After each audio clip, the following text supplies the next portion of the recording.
नमस्कार दोस्तों, मैं सिद्धांत ओलंपिक स्टडी में आपका बहुत बहुत स्वागत है। कैसे आप सभी लोग। फ्रेंड्स, इस वीडियो सेशन में हम भारत में जो प्रमुख पक्षी अभयारण्य है इनकी चर्चा करने वाले हैं। पक्षी अभयारण्य को हम इंग्लिश में बर्ड सेंचुरी बोलते हैं। इसके पहले हमने टाइगर रिजर्व पर एक वीडियो अपलोड किया है, आप सभी लोग उसको भी चेक कर लेना, ये भी आपके सिलेबस में मेंशन है। और इसके पहले हमने वन अभयारण्य और राष्ट्रीय उद्यान पर ऑलरेडी चर्चा कर रखा है। कंप्लीट अब तक 10 वीडियो अपलोड कर दिया गया है इन्वायरमेंट सेक्शन से, और इसका जो प्लेलिस्ट लिंक है इसको मैं कमेंट सेक्शन में पिन कर दे रहा हूँ। आप लोगों में से कोई छात्र जो छात्र वन दरोगा के एग्जाम की प्रिपरेशन कर रहे हैं, इन्वायरमेंट सेक्शन या इस परीक्षा को लेकर सीरियस कैंडिडेट है, आप सभी लोग हमारे चैनल से जुड़े। यहाँ पर इन्वायरमेंट सेक्शन कंप्लीट कराया जा रहा है, ठीक है। तो बिना किसी देरी के आज का सेशन स्टार्ट करते हैं, जिसमें हम पढ़ने वाले हैं भारत में पक्षी अभयारण्य। देखिए, वैसे भारत में कई सारे पक्षी अभयारण्य हैं। अगर इनकी लिस्ट देखेंगे तो लगभग 40-50 पक्षी अभयारण्य हैं, उनको आपको याद रखना है। और इनकी स्थिति क्या है, ये किस राज्य में स्थित है, इसको भी आपको देखना है। देखिए, हम यहाँ पर स्टार्टिंग में टॉप 10 की बात करेंगे, जो मोस्ट इंपॉर्टेंट है और कई बार परीक्षा में पूछा गया है, जिसमें आप देख सकते हैं केवलादेव घाना राष्ट्रीय उद्यान, जो कि भरतपुर में स्थित है। और इसके बाद में हम बात करेंगे जिम कॉर्बेट राष्ट्रीय उद्यान की, ठीक है। तो ये राष्ट्रीय उद्यान है, इसके अंतर्गत पक्षी अभयारण्य भी आता है, ये भी आप ध्यान रखिएगा। तो इन दो को थोड़ा सा हमने यहाँ पे डिटेल कर रखा है, तो ऐसा आप मत सोचिएगा कि यहाँ पर कहानी लिखी हुई है, कहानी नहीं है। केवलादेव घाना राष्ट्रीय उद्यान भरतपुर और जिम कॉर्बेट राष्ट्रीय उद्यान, ये दोनों इंपॉर्टेंट है, इसलिए इसके बारे में थोड़ा सा मैंने यहाँ पे डिटेल कर रखा है। बाकी आप आगे आएंगे तो जैसे बैनरघाटा राष्ट्रीय उद्यान, जो कि कर्नाटक में स्थित है, और हम बात करें पुलिकेट लेक पक्षी अभयारण्य, जो कि तमिलनाडु में स्थित है, यहाँ पर आप देखेंगे दो दो लाइन सभी के बारे में लिखा हुआ है, ठीक है। तो स्टार्ट करते हैं। देखिए, पहला आप पॉइंट देख रहे हैं केवलादेव घाना राष्ट्रीय पक्षी अभयारण्य। एक सेकंड, जरा मैं इसको इरेज कर देता हूं। ओके फ्रेंड्स, तो ये पहला पेज है, इसलिए हमने यहाँ पर थोड़ा सा डिटेल कर रखा है और यहाँ पर पिक वगैरह भी लगा दिया है ताकि देखने में अच्छा लगे। ओके, केवलादेव घाना राष्ट्रीय उद्यान, जो कि भरतपुर में स्थित है, इसके बारे में आपको क्या क्या जानना चाहिए, इसको आप देख लीजिए। पहली बात कि ये विश्व धरोहर सूची में शामिल है और ये राजस्थान के भरतपुर जिले में स्थित है, ठीक है। यह भारत का सबसे बड़ा पक्षी अभयारण्य है, ये भी आप याद रखेंगे। केवलादेव घाना राष्ट्रीय उद्यान को 1964 में अभयारण्य और 1982 में राष्ट्रीय उद्यान घोषित किया गया था, ठीक है। अब इसके बारे में थोड़ा सा देख लेते हैं कि यहाँ पर पक्षियों की कौन सी प्रजाति पाई जाती है। तो ये इंपॉर्टेंट है, ये इसको आप ध्यान रखिएगा। यहाँ पर मैंने लिख रखा है, ये देखिए 5000 किलोमीटर की दूरी की यात्रा तय करके यहाँ पे साइबेरियन क्रेन आते हैं। यहाँ पर जो आप पिक देख रहे हो यही है, साइबेरियन क्रेन बोलते हैं इनको। सर्दियों के मौसम में आते हैं साइबेरिया साइड से, जो कि 5000 किलोमीटर पड़ता है हमारे यहाँ से, ठीक है। तो वहां से ये क्रेन आते हैं, साइबेरियन क्रेन बोलते हैं इनको, इसलिए ये पक्षी अभयारण्य काफी बार एग्जाम में पूछा गया है। और यहाँ से जो संबंधित पक्षी है साइबेरियन क्रेन, इसके बारे में भी परीक्षाओं में पूछा जाता है कि केवलादेव राष्ट्रीय उद्यान या पक्षी अभयारण्य में कौन सा पक्षी पाया जाता है। तो यहाँ पर साइबेरियन क्रेन पाया जाता है, ठीक है।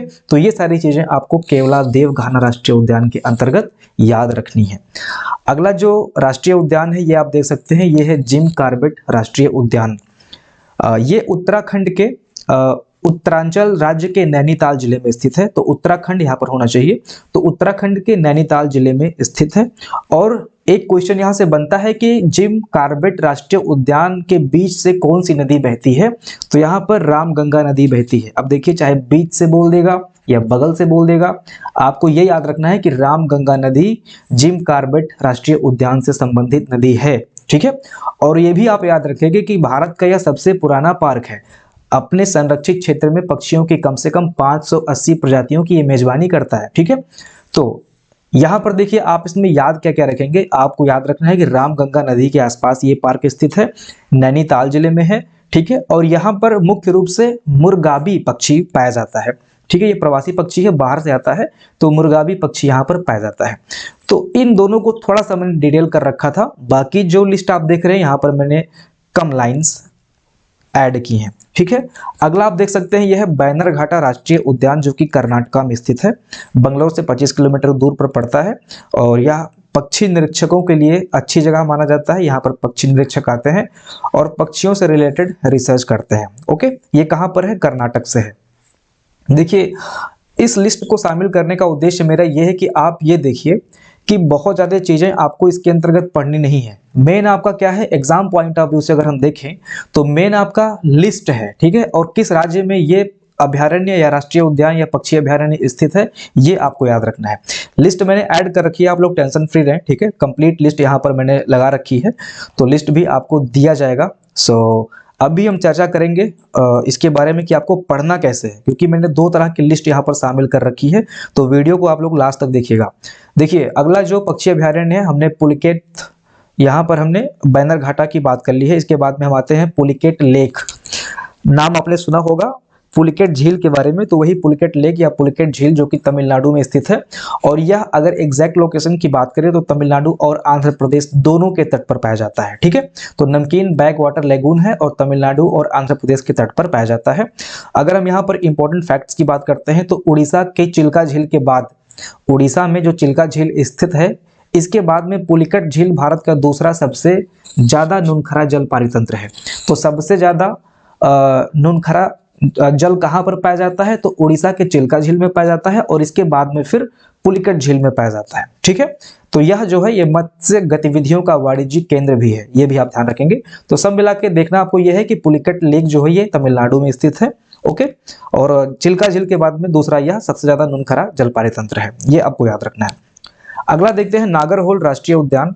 तो नागरहोल से 2-3 पॉइंट्स आपको याद रखने हैं। नागरहोल नेशनल पार्क, जिसको हम राजीव गांधी नेशनल पार्क भी कहते हैं, ये आप याद रखिएगा। कभी कभी एग्जाम में राजीव गांधी नेशनल पार्क लिख देगा या फिर नागरहोल राष्ट्रीय उद्यान लिख देगा, तो दोनों आपको याद रखना है। यह उन जगहों में से जहां पर एशियाई हाथी पाए जाते हैं। यहाँ पर नागरहोल राष्ट्रीय उद्यान में एशियाई हाथी पाए जाते हैं। हाथियों के बड़े बड़े झुंड यहाँ पर देखे जा सकते हैं। यह नीलगिरी बायोस्फीयर रिजर्व का भी हिस्सा है। निम्नलिखित में से कौन सा पक्षी अभयारण्य या राष्ट्रीय उद्यान बायोस्फीयर रिजर्व का हिस्सा है, तो यह नीलगिरी बायोस्फीयर रिजर्व का हिस्सा है। आप ऐसे याद करेंगे, यानी कि नागरहोल जो है बायोस्फीयर रिजर्व का हिस्सा है। नीलगिरी बायोस्फीयर है और इसी का हिस्सा नागरहोल राष्ट्रीय उद्यान है, ठीक है। अब यहाँ पर आप देख लीजिए, यहाँ पर ग्रे हॉर्नबिल पक्षी पाई जाती है, जो काफी इंपॉर्टेंट है। एग्जाम में पूछा जाता है कभी कभी कि ग्रे हॉर्नबिल पक्षी किस अभयारण्य में पाया जाता है, तो नागरहोल में पाया जाता है, ये आप याद रखेंगे। अगला जो आप राष्ट्रीय उद्यान देखेंगे, पक्षी अभयारण्य ही है। देखिए, राष्ट्रीय उद्यान के अंतर्गत पक्षी अभयारण्य आता है, ये भी आप ध्यान रखेंगे। तो बांदीपुर राष्ट्रीय उद्यान, बांदीपुर राष्ट्रीय उद्यान कर्नाटका में स्थित है और यहाँ पर बाघ, 4 सींगों वाले हिरन, विशाल गिलहरी, हाथी, हॉर्नबिल, यहाँ पर जो पक्षी और जानवर पाए जाते हैं उनकी चर्चा यहाँ पर की है। सलीम अली पक्षी अभयारण्य की अगर हम बात करें तो ये गोवा में स्थित है, मोस्ट इंपॉर्टेंट है, ठीक है। और गोवा में एकमात्र पक्षी अभयारण्य सलीम अली पक्षी अभयारण्य है। डॉक्टर सलीम जो कि पक्षी विशेषज्ञ माने जाते थे, इन्हीं के नाम पर ये इस अभयारण्य का नाम सलीम अली पक्षी अभयारण्य रखा गया है, ठीक है। अगला जो आप देख सकते हैं पॉइंट टॉपिक ये है सुल्तानपुर पक्षी अभयारण्य, जो कि हरियाणा में स्थित है। डॉक्टर सलीम अली द्वारा खोजे गए सुल्तानपुर पक्षी अभयारण्य में पक्षियों की 100 से अधिक प्रजातियां पाई जाती हैं। और ये चीज आप देख सकते हैं। बाकी इसमें कुछ इंपॉर्टेंट तो लग नहीं रहा है, बाकी यहाँ पे जो पक्षी और जंतु पाए जाते हैं उनको मैंने मेंशन कर रखा है। तो सुल्तानपुर पक्षी अभयारण्य आपको हरियाणा में स्थित है, ये याद रखना है, ठीक है। अब बात करते हैं ओखला पक्षी अभयारण्य की, जो कि यूपी में स्थित है। चूंकि यूपी वन दरोगा का परीक्षा है, उत्तराखंड वन दरोगा की परीक्षा है, तो यहाँ पर यूपी संबंधित प्रश्न पूछे जाएंगे। और ओखला आप याद रखेंगे कि यह यमुना नदी के तट पर बसा हुआ पक्षी अभयारण्य है और यह दिल्ली और उत्तर प्रदेश के बीच में स्थित है, जो कि गौतम बुद्ध जिला के नोएडा में पाया जाता है। तो ओखला पक्षी जो है ये नोएडा में पाया जाता है, जो कि गौतम बुद्ध जिला में स्थित है, ये आप याद रखेंगे। अगला है नवाबगंज पक्षी अभयारण्य, सभी को उसके बारे में पता होगा। नवाबगंज पक्षी अभयारण्य का नाम बदल दिया गया है, अब इसका नाम हो गया शहीद चंद्रशेखर आजाद पक्षी अभयारण्य। तो ये आप याद रखिएगा, मोस्ट इंपॉर्टेंट है, क्योंकि नाम चेंज किया गया है, अभी हाल ही 1-2 साल में चेंज किया गया है, तो ये इंपॉर्टेंट बन जाता है। शहीद चंद्रशेखर आजाद पक्षी अभयारण्य उत्तर प्रदेश के कानपुर लखनऊ राजमार्ग पर स्थित उन्नाव जिले के आसपास ये स्थित है। उन्नाव जिले में नवाबगंज पक्षी अभयारण्य या फिर शहीद चंद्रशेखर आजाद पक्षी अभयारण्य पाया जाता है, ठीक है। साइबेरियन क्रेन यहाँ पर भी आते हैं, इसलिए ये पक्षी अभयारण्य इंपॉर्टेंट हो जाता है।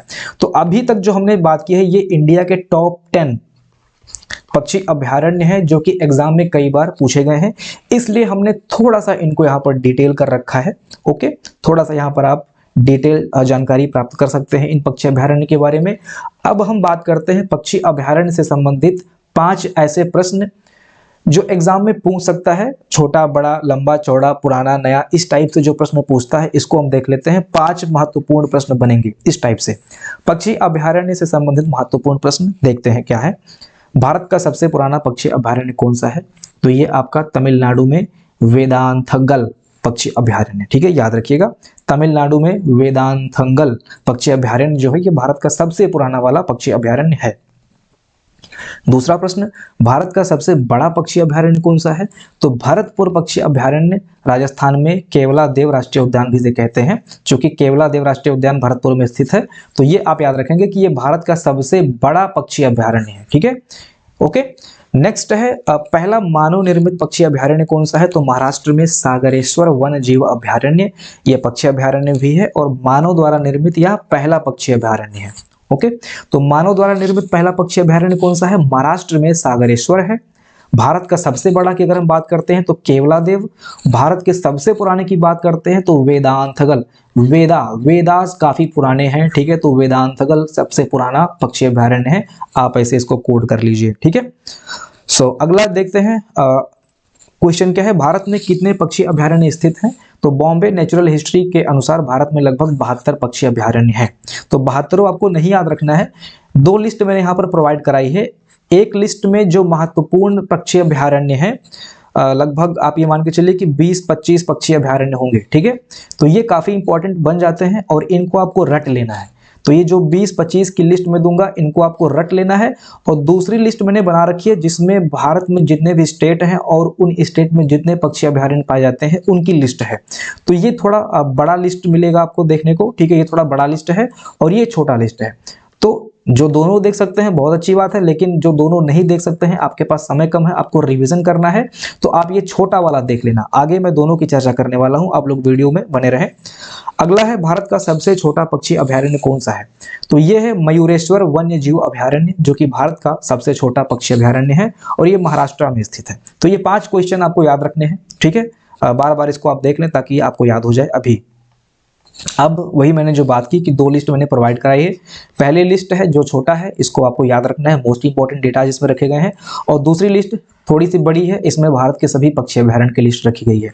अब ये जो लिस्ट आप देख रहे हैं यहाँ पर, ये सिर्फ मोस्ट इंपॉर्टेंट लिस्ट है, इन सभी को याद कर लेना है, most important bird sanctuary list, ठीक है। तो यहाँ पर आप देख सकते हैं उपपा पुडू पक्षी अभयारण्य जो कि आंध्र प्रदेश में स्थित है, मोस्ट इंपॉर्टेंट है। नेलापट्टू पक्षी अभयारण्य आंध्र प्रदेश में, अगेन नजफगढ़ पक्षी अभयारण्य नई दिल्ली में स्थित है। पुलिकट अभी हमने ऊपर चर्चा किया है, ये आंध्र प्रदेश में। ओखला की भी चर्चा हमने कर ली है, नई दिल्ली में, ठीक है, स्थित है। इसके बाद में नई दिल्ली यानी कि अगर हम बात करें तो ये नोएडा में स्थित है, नोएडा से संबंधित ओखला है और नोएडा जस्ट दिल्ली के बगल में, इसलिए यहाँ पर इन्होंने नई दिल्ली मेंशन कर दिया है। वैसे ये गौतम बुद्ध नगर के ओखला में स्थित है, नोएडा में स्थित है ओखला पक्षी अभयारण्य, ठीक है। अगला आप देख सकते हैं ये गागा वन्य जीव अभयारण्य नई दिल्ली उत्तर प्रदेश में स्थित है। अगला आप देख सकते हैं लिस्ट में नाम है भिंडवासा वन्य जीव अभयारण्य हरियाणा में स्थित है। नल सरोवर पक्षी अभयारण्य जो कि गुजरात में स्थित है। बोतल पक्षी अभयारण्य कर्नाटक में स्थित है, मोस्ट इंपॉर्टेंट है, याद रखना। मगधी कर्नाटका।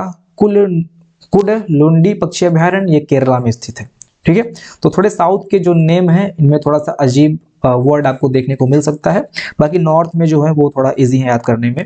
देखिए मयानी पक्षी अभयारण्य और ग्रेट इंडियन बस्टर्ड ये दोनों कहाँ पर है? महाराष्ट्र में है, ठीक है। तो ग्रेट इंडियन बस्टर्ड और मयानी पक्षी अभयारण्य महाराष्ट्र में स्थित है। इसके बाद में अगर हम बात करते हैं मिजोरम में, तो लैंग टेंग पक्षी अभयारण्य मिजोरम से है, जो कि इंपॉर्टेंट बन जाता है, आपको याद रखना है, पूर्वी भारत का पक्षी अभयारण्य है। इसके बाद में आप तमिलनाडु में 3-4 पक्षी अभयारण्य देख सकते हैं।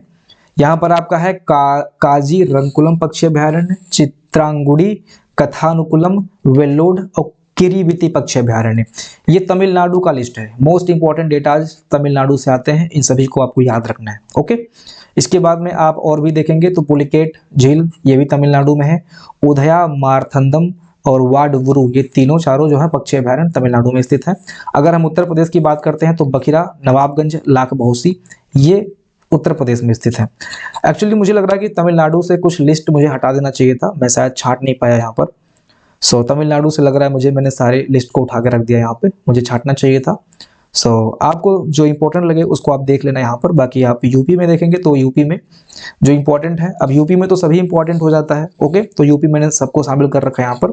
बखिरा, नवाबगंज, लाख बहुसी, पटना जो कि एटा में स्थित है, एटा के आसपास स्थित है। इसके बाद में सामन अभयारण्य, सैंडी और समसपुर अभयारण्य, ठीक है। तो समसपुर उत्तर प्रदेश में नहीं है, समसपुर आई थिंक राजस्थान में है, ठीक है, इसको आप लोग चेक कर लेना, अगर मैं करेक्ट हूँ तो बताना, अगर मैं गलत हूँ तो कमेंट सेक्शन में इसको कमेंट करना। ठीक है, समसपुर मुझे लग रहा है कि राजस्थान में स्थित है। देखिए सैंडी, सामन, पटना, लाख बहोसी, नवाबगंज, बखीरा, ये सब उत्तर प्रदेश में स्थित है और उत्तर प्रदेश के डेटा को आपको रट लेना है, भूलना नहीं है। ओके, इसके बाद में अगर हम पश्चिम बंगाल की बात करते हैं तो पश्चिम बंगाल में चिंतमनी कार पक्षी अभयारण्य और रायगंज पक्षी अभयारण्य, ये दोनों आपको याद रखना है। ठीक है, तो ये जो पहली लिस्ट आप देख रहे हैं, यहाँ से क्वेश्चन बनने की संभावना पूरी है। तो जो मुझे इंपॉर्टेंट लगा मैंने सभी राज्यों को देखा और वहां से जो महत्वपूर्ण बन सका है उनको मैंने यहाँ पर शामिल किया है। बाकी जो सेकंड लिस्ट है इसमें कंप्लीट पक्षी अभयारण्य को शामिल किया है। आप देख सकते हैं अगले पेज पर जो जितने भी राज्य हैं और उन राज्य में स्थित सभी बर्ड सेंचुरी की लिस्ट दे रखी है, तो ये लिस्ट आप देख सकते हैं। ठीक है, आंध्र प्रदेश में अगेन वही लिस्ट मैंने दे रखी है।